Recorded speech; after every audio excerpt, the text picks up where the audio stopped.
Congressman. Thanks for stopping by. I appreciate it. It's good to be with you. Why are you running for re-election? Well, our job isn't finished yet, and a number of things we're looking forward to complete. We've had a successful past 2 years representing this 5th district. As you know, that was my first term of representing the district, though it was my 8th term in Congress. We were successful in the areas of energy concerns, broadband, child protection on social media, associated health plans, the CARS Act, which said, the federal government shouldn't be telling us what type of car to drive. So we were successful in getting those things out of the House. We'd like to think that maybe this election will change a bit and we get some things through the Senate as well. And hopefully with a Republican president, we'll have an ally there who will say, you get it to me, we'll sign it. So frankly, I think there's more to do, and we want to accomplish it for this district. I'm looking forward to potentially being chairman of the Education Workforce Committee. And if that's the case, I'm glad I stayed around this long to have the opportunity to do some things in the education area and the workforce space as well. Let me ask you about the education area. There are some things over which the federal government has control when it comes to education, but so much of it is local. What can the federal government do differently that it hasn't done to date to help education and improve specifically public education? Get out of the way of the local control.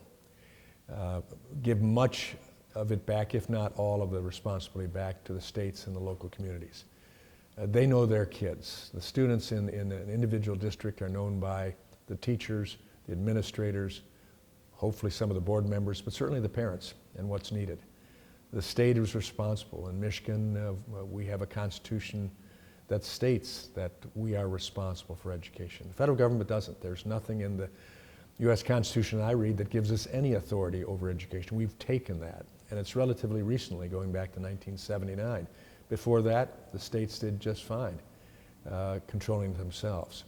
In the area of higher education, we may have some things to say there because of the dollars we put toward higher education. But for the most part, I think the best education takes place at the most local spot with the most control that comes directly from the parents, the faculty, administrators of a district. You mentioned education. I want to stay with that before we move on too quickly. We have more topics, but I have some general questions for you as well.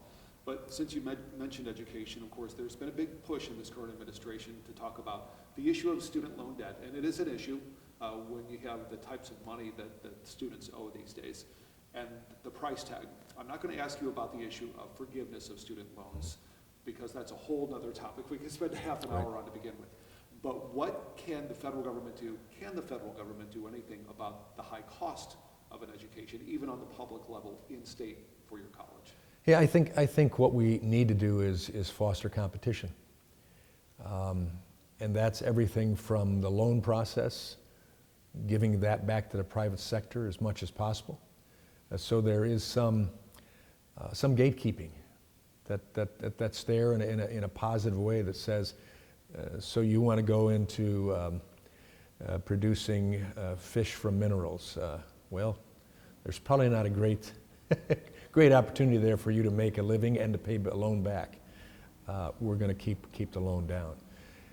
Giving choice, more choice in education. We've kind of said, if you're a 4-year institution, we're with you. If you're a 2-year community college, we're with you to a point. If you're a for-profit, a proprietary school, a tax-paying school, whatever you want to call them, and even though you are doing a very credible job, you're not on our playing field. I think we ought to open up and let the consumer decide. And ultimately that consumer is not only the student, but business and industry that will ultimately determine whether or not those educational institutions are meeting their needs. I'd like to think that University of Michigan does a great job. I'd like to think that Hillsdale College or Adrian College in my district does a great job. I'd like to think of the multitude of community colleges here in my district on the west side especially do a great job. Well, let's let them compete, and I think then some of the costs will go down because of that. Exponentially, the cost of higher education has dramatically outpaced inflation year after year after year. And I don't want to get too deep into this because we have other things to do, and I know we have a schedule to keep. So We can discuss this again at some other point. I wanted to ask you as well about the state of Michigan being such a key state in every presidential election, but this one, it seems to be a significant state once again. In fact, Vice President Harris is in this state today as we record this once again, and I know former President Trump will be there as well many times, likely before the election day. What impact is that having on your race in this district? Well, I think it takes some of the focus off the race when you're in a district that is a Republican district. And this is the first district I've ever represented in my life that is actually a Republican district. So it's a bit unusual. But it also galvanizes the support base that I have here, who are conservative Republicans, who are tired of seeing our economy struggling for them personally. I think that's one thing I jump in and say there's an economy that we can look at from the national scheme of things. But if that doesn't make difference to the general public person, my constituent, who's fighting to gain the resources for their fuel, for their cars, for the grocery store, for their kids, it's a problem for them.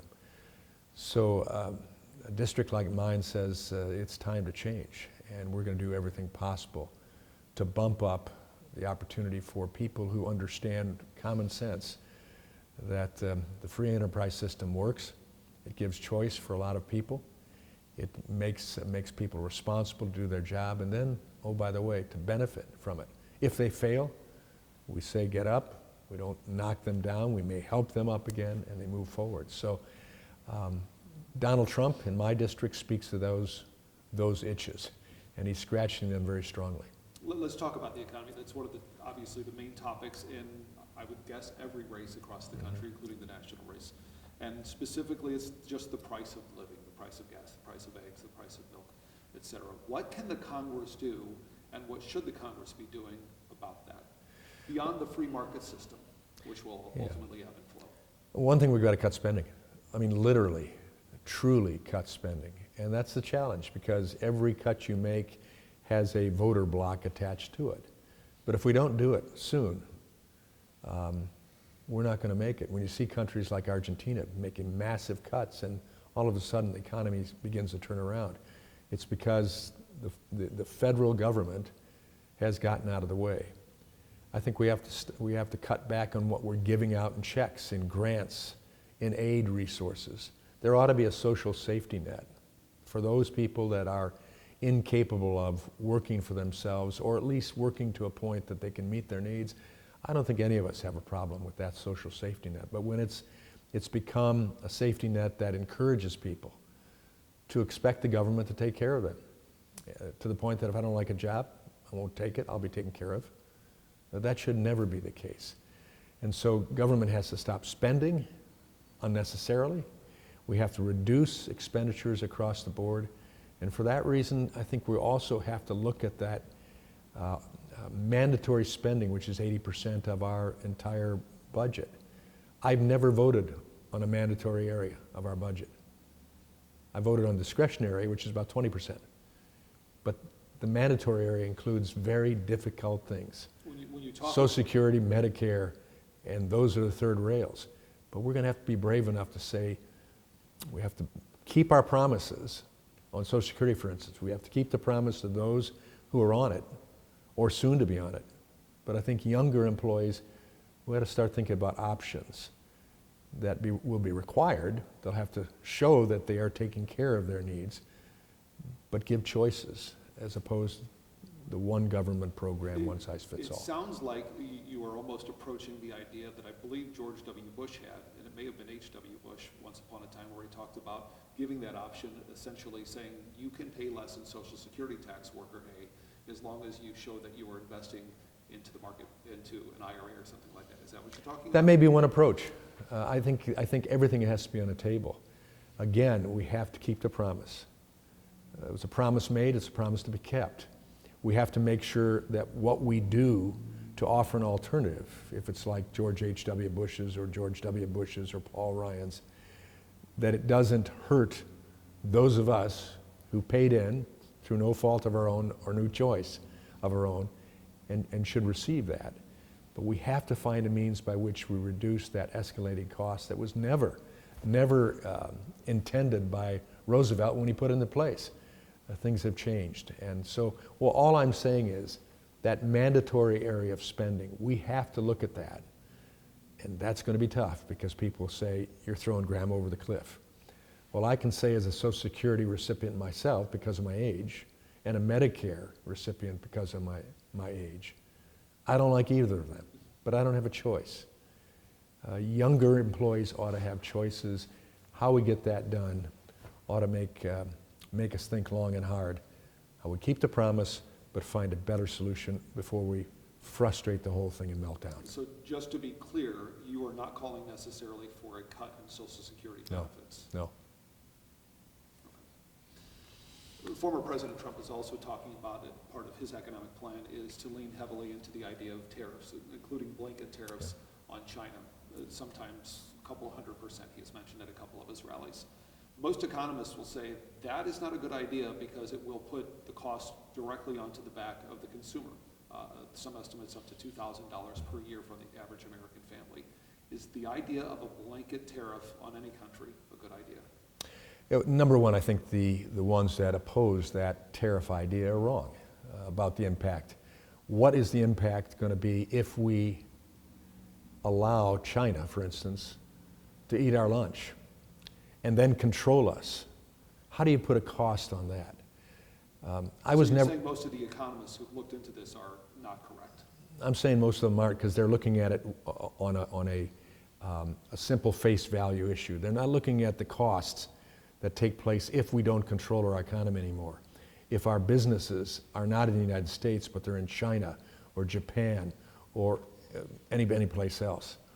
And what Trump is saying, and he said 200%, I heard him at the Detroit Athletic or the Economic Club last week, talk about 200, 500, 300. I'm throwing out a number. What I'm saying is, I want to put out a tariff as a tool to force American companies to do it here. And if we do it here, ultimately we grow our economy, we have more people employed, that cost of the tariff is soon eaten up by the benefit of having our own resources doing it, and then we take the tariff off. And I was not a supporter of tariffs in the past, but the way I saw it work with the steel tariff and other things relative to the trade agreements that we were able to put through, they worked. And they weren't long-term. And I think when that group of people, including the Democrat side of the aisle, challenged that, you have to ask, well, why didn't Biden take those tariffs off if he felt they were so bad? Let me ask you a question about a little more kitchen table issue with the economy, and that is the price of eggs and milk, et cetera. Is there anything that Congress can do right now to try to essentially bring about some relief? Let's grow the economy. Let's grow the economy in the free enterprise way. Something that would make a difference quickly. Well, I don't know if we can do it quickly. I mean, if we put price controls in, those never work. In the long run, when they go off, everything balloons. Or during the price control, we lose the products. We lose the diversity. Again, let's downsize government. Let's downsize its costs. Let's downsize its spending. We saw what took place during the 4 years of Trump as it developed. $1.79 a gallon gas I was paying before COVID hit. $2.39 after COVID hit. But it's never even got back to $2.39 where I fill up my gas at least. The cost of eggs, the cost of milk have all escalated under the Biden-Harris policy. Trump's didn't. We had an economy, a personal economy, and that's, I think, the most important to the voter, that personal economy that speaks of eggs, of sugar, of coffee, got to have coffee in there, and gasoline. It was working for them. Your Democratic opponent has said that a lot of this is price gouging, and she quotes the CEO of Kroger, who she claims admits to it. I didn't personally look that up to find if that is the case or not. But nonetheless, she is under the belief, as is Kamala Harris, that a lot of this is really corporate greed, for lack of a better term. How much of that, if any of that, do you believe corporate greed plays into the prices that we see today? Well, corporate greed may be there. But the ability of the consumer to respond to that is still there as well. If Kroger's ends up gouging, I have Meijer to go to. I have other stores I can go to. That competition, if government stays out of the way and allows it, fixes it. But as my opponent or Harris, the presidential opponent, says we ought to put mandatory price controls in, that's what Russia's done. It's working pretty well for them. And I say that facetiously. I don't want to go that direction. Let's expand the competition. Price controls just frustrates it, reduces what I can purchase at the stores, takes away the commodities. In the pharmaceuticals, it takes away the formularies. Let's expand competition and get government out of the way. I wanted to ask you another topic question, and this is about another significant issue. It's immigration. Is there a magic formula to handling the immigration process right now? The immigration crisis, the immigration issue, whichever kind of word you like to put on it. Yeah. Let's secure the border. Do exactly what Trump did. And we did. He didn't get a lot of that across the line except for what we gave to him, but it's what he wanted. We couldn't get the direct funding for the border wall. He just took funds and did that. What he said more than a wall was that America is going to live by our rules. And so that means all of you who want to come to America, and why wouldn't you want to come to America? Come legally. I'm going to beef up the number of magistrates I have so we don't have to wait as long for you to have your hearing. We're going to have a stay in Mexico policy. Mexico, you're going to agree to it? Yes, we're going to agree to it.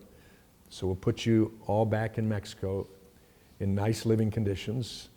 Then you come across the border. It's a plan that worked. It's a plan that allowed people who yearn to be free, like we're blessed because we were born here, that opportunity. But it was done legally. The first thing they did coming to the United States was not break the law, but live according to the law. That's the formula that worked.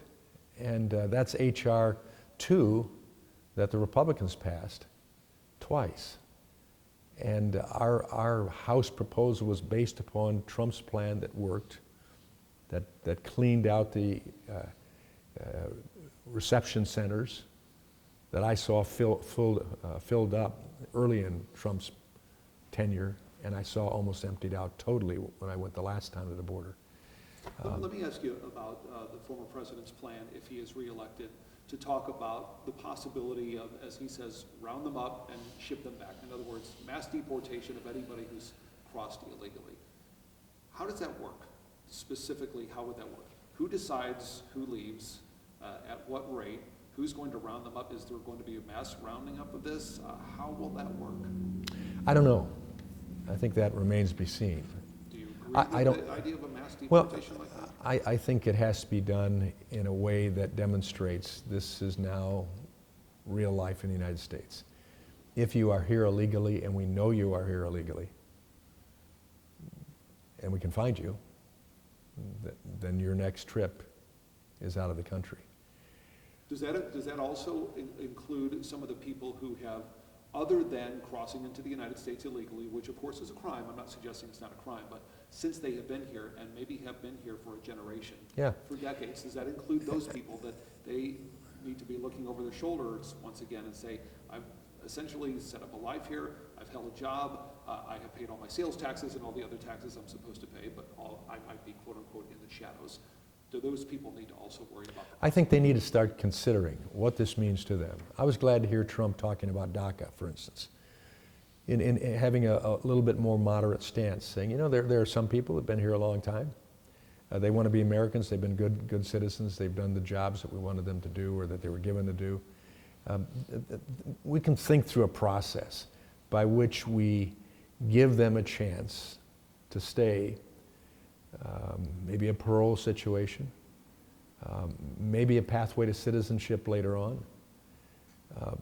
But many of those people that we've come in, the 10 to 20 million that have come in during this administration, are not in that situation. Are you concerned at all with the current temperature of the discussion of the issue of immigration? And by that I mean the former president seems to be sometimes blurring the line between legal and illegal migrant. And we're not talking about necessarily the documented criminals who have come into the country. I think everybody agrees that needs to be addressed. But those people who are more in that gray area, and there's been a little bit of a blurring of the lines, and he's using the words like they're all murderers and rapists, and it's essentially they have bad genetics, and some of those questions that have a, for lack of a better term, dehumanizing impact on all migrants, not just the illegal migrants. Are you concerned about that tone? Well, I don't want that to be my tone. I think immigration has made the country what it is. Just ask a Native American. They understand it completely, that while they were here, immigrants came in. And I would like to think that the immigrants that came in, including my grandparents, have made this country a better place, a continually perfecting place. So, no, I think our language ought to be seasoned with salt a little bit and a little sugar as well. That we talk about illegal immigration as it truly is. It's illegal, and we have fostered it in this country. And there's some that have come not intending to be illegal, but this was the chance. They saw the President of the United States saying, come, and they came. I think we ought to find a way by which we even talk to them and saying, well, you're here. But if you want to be a real citizen of this country, help us out. Help us out by working through the system. Become an American the right way. I happen to have a son-in-law who's in that process right now. And it was a good 2 years for us to just get him over here. Once upon a time, not too long ago, that used to be essentially not the greatest concept among the Republican Party specifically, and that was even the term pathway to citizenship. It was seen Right. as a negative. Are you saying that's no longer the case? No, I'd say it's no longer the case for certain things. I think people who have come here illegally, especially those who have committed crimes in their country as well as here, and were sent here probably for those reasons, I think there needs to be strong verbiage. But I think others who, especially the kids who no fault of their own, are here, I think we ought to find a way to work with that. It may not be citizenship for them. It may be a process that they have to go through, including starting it as if they were coming from the country of their origin, even though many of them have no country to go back to because they never really lived in that country. You are a pro-life, strongly pro-life candidate. Would you support a national abortion ban? I don't think it'll ever be the case, so I don't think it's anything to talk about. And in Michigan, the people, wrongly, I'm pro-life, so I don't support the fact that we put in the Constitution that you have a right to abortion, and in our state, it's up and through the 9th month. And that hurts me. But as I've said many times, I'm not debating that issue anymore. It's my responsibility as a pro-life individual to win the hearts and minds of people now. And I think that comes through giving them truthful information as well as compassion. And so for me, the law, it doesn't stand in my way. I'm going to talk pro-life. I'm going to talk the sanctity of life. I'm going to talk the fact that God created life in His own image, and from conception to natural death, I want to be secured. Are there instances where the case of the actual life of the mother, that abortion is an option? Yes. Yes, it is. But I know the key person to make that decision is the mother. But on that issue, there is not going to be a national, there'd be more likelihood if the Democrats would take majority of a national constitutional amendment to protect abortion. That's what people ought to be asking about. And that was my next question before we move off of the issue of abortion, and that is Vice President Harris, if she is elected, has mentioned more than once that she would like to codify. In fact, it's not just Harris, it's many of the congressional Democrats would like to codify Roe v. Wade, and that could be a vote you would have to take. Is that something I'm assuming that you're against? I'd vote against. Automatically vote against that. I'm a pro-life person. I believe in the sanctity of life. I believe the Roe v. Wade decision by the Supreme Court was wrong. It took it out of the states, absolutely took it out of states. States that had pro-life laws, like Michigan. We had a pro-life law since 1931. They upended all of that. Whether there should be a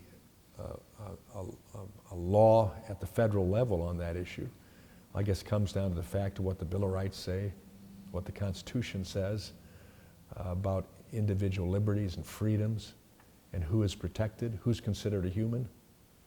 I consider an unborn baby a human. I know you're running out of time. You have to get going, but I do need to ask you a couple of quick questions to wrap up here. One is on foreign policy. The issue of Ukraine, of course, is still very much front and center. Volodymyr Zelensky was in the United States recently for a trip to the White House, trip to the United Nations. He met with former President Trump. The Republican Party started off very much in favor of Ukraine and sent billions upon billions of dollars in the form of military and other aid. That seems to have waned back somewhat. Do you feel that's a mistake, or do you feel that is the right approach? You know, I supported the initial funding for Ukraine. And had we given them that funding fully as quickly as they needed it, this war might not have gone on.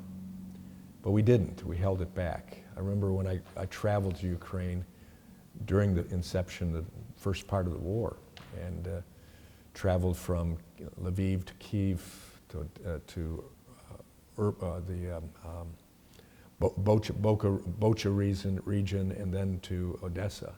So saw a wide swath of what went on. I talked with military, I talked with civilians, I talked with government officials.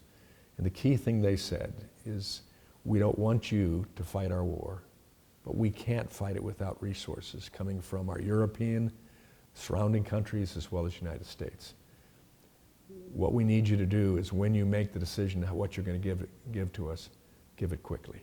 Don't let it fall into a black hole where we're waiting. We're pushing them back, as I saw Russian tanks blown to smithereens with arguably our weapons that they used well against the Russians. I saw Hostomel airfield that they fended off the invasion by Russia there with their militia, some using 22s and shotguns. They were willing to fight. But we backed away from that. And so now we're eking out dollars, and in really many ways it's a waste. And I think we ought to step back and take a look at that. Do you feel as though the advice from President Trump to President Zelensky that he should, quote, cut a deal, which by all intents and purposes means that Russia would likely be able to keep the territory it has gained so far, is that something that's feasible for the United States? What kind of message does that send? I think that's what it's going to have to be, and I think, of course, I would say, and I think it could be backed up by experience, but had Trump remained in office, Putin wouldn't have undertaken this. And well, it's speculation. It's speculation, but he didn't do it for the 4 years. With Obama, he took Crimea and began to march. Trump came in, it stopped. I believe that it will be negotiated, and I believe that at the very least probably Crimea will stay in the Russians' hands, but the main motherland of Ukraine will be given back to Ukraine. Support for Israel. Is there any reason to believe in your mind that Israel should be more tempered in its response to Hamas specifically? No, they ought to wipe them off the face of the earth. And they should have done it as quickly as possible. They should have rejected the United States and other countries messing around with it. It was their citizens. It was the ceasefire that they had agreed to and stuck by that was violated by Hamas. It was a horrific attack on innocent people. And for our country to encourage not the best interests for Israel, to back off while they had hostages, and we have hostages still there, some probably not still alive. It was just wrong what we did. I believe Israel had the ability to quickly, relatively speaking, finish that off. And you wouldn't have Hezbollah stepping in as they have now, Iran stepping in, and the escalation that's taken place. I believe the lack of intense, immediate action has prolonged this at great human cost, and that's the biggest factor. I will wrap with this, and this is related to the presidential race and your feeling on how things are going. I'll ask you about the Republican candidate, since you are a Republican. The president has recently described in the last couple of days, in a couple of different interviews, starting on a Fox News interview on Sunday morning, as the enemy within, talking about the radicalized left.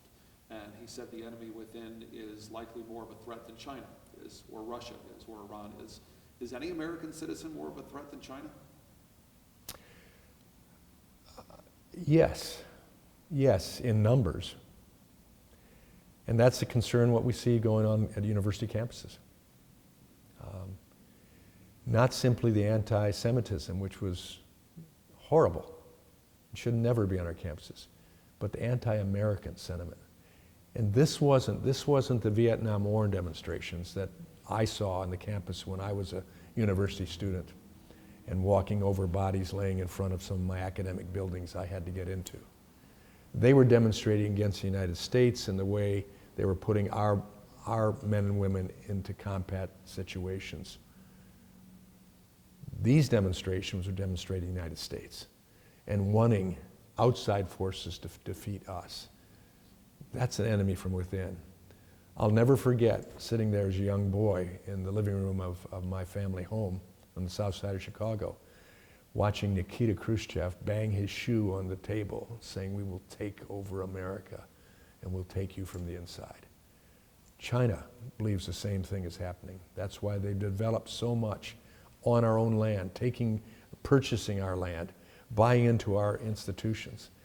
And so it's a big concern, but they will be abetted in what they intend to do by individuals and groups of individuals in this country, and that's a danger because it's from the inside. Excuse me, last question for you, and this is about the Republican Party as a whole. The Republican Party as a whole, the critics will say, has turned into essentially a litmus test on Donald Trump. If you support, you're all in. If you don't support Donald Trump, even though you may have the most conservative voting record out there, and I'm speaking of someone like Liz Cheney, for example, you are all out because you don't support Donald Trump before and after he was president, this most recent time. Is the Republican Party a litmus test right now? If you are a conservative but you don't support Donald Trump, you don't like his character, you don't like his demeanor, you don't like his approach, but you might necessarily support his policies, but you don't support him fully as a person, that you're all out? No, I don't think so. I think there are plenty of us, and I'm endorsed by Trump. I've endorsed him. I've endorsed him for his policy. I've endorsed him for his, what I truly believe, his love of America. I'm from Chicago. We're a windy city made up of nice people, tough but nice. New York is a different kettle of fish. He's a tough guy. Do I approve of all of his personality and his statements and his language? Of course not. But I don't think he would hold that against me saying that publicly as long as I support his policy. Does it bring about a math issue for the president? Looking at the primaries, even after Nikki Haley got out of the race, even in those Republican primaries where he was essentially unopposed, still roughly 20% voted against him. Does that pose a math problem, even if half of those people who claim to be Republicans but don't necessarily like the Donald Trumps, if you want to call them the never-Trumpers, if even half of them go the other way or just neglect to vote, does that mean it's going to be a much more difficult path for him to the presidency? If that's the case, that certainly does make it a problem. But I think in the end, when people look at, are they better off today than they were 4 years ago? The only honest answer is, no, we aren't. We've got a world that's blown up. We've got high cost of living. We've got less choice. We've got criminals on the streets that are taking over society.